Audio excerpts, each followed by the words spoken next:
जय झूलेलाल। असांजे चैनल में तव्हां सभिनीनि जो स्वागत आहे। त अॼु जी ख़बर आहे बिलासपुर छत्तीसगढ़ मां।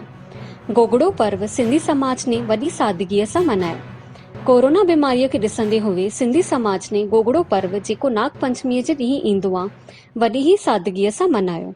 इहो पर्व सिंधी समाज जॾहिं सिंध प्रांत में हुया तॾहिं खां ई मल्हाईंदा अचनि था पिया।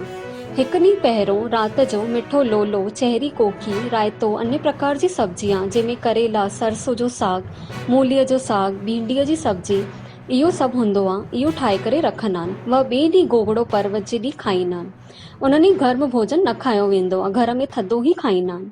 हिकु ॾींहुं पहिरों पको हुओ ठंडो भोजन ई खायो वेंदो आहे। माता शीतला भॻवान भोलेनाथ जी पूजा कई वेंदी आहे। सिंधी समाज जी महिलाऊं सिंधी गुरुद्वारे में वञी करे पूजा अर्चना कंदी आहे। व घर में सभई सदस्य ठंडो खाईंदा आहिनि ऐं उन खां पोइ घर में अची करे छंडो हणंदा आहिनि। जीअं त चयो वियो आहे, उन सां दुख दर्द दूर थींदा आहिनि।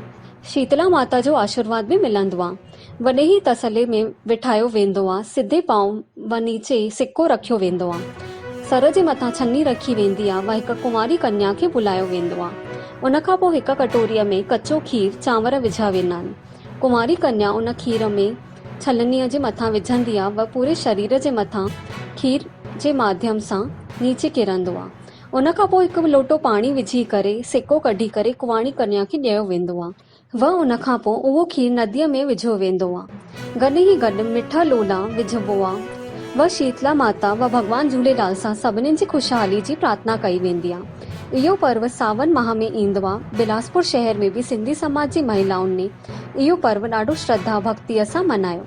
त तव्हां सभिनीनि खे बि गोगड़े पर्व जी वाधायूं व अॻिते जी ख़बरूं ॿुधण लाइ जुड़ियल हुजो असांजे चैनल सां ऐं वधीक खां वधीक लाइक कयो, शेयर कयो ऐं सब्सक्राइब कयो।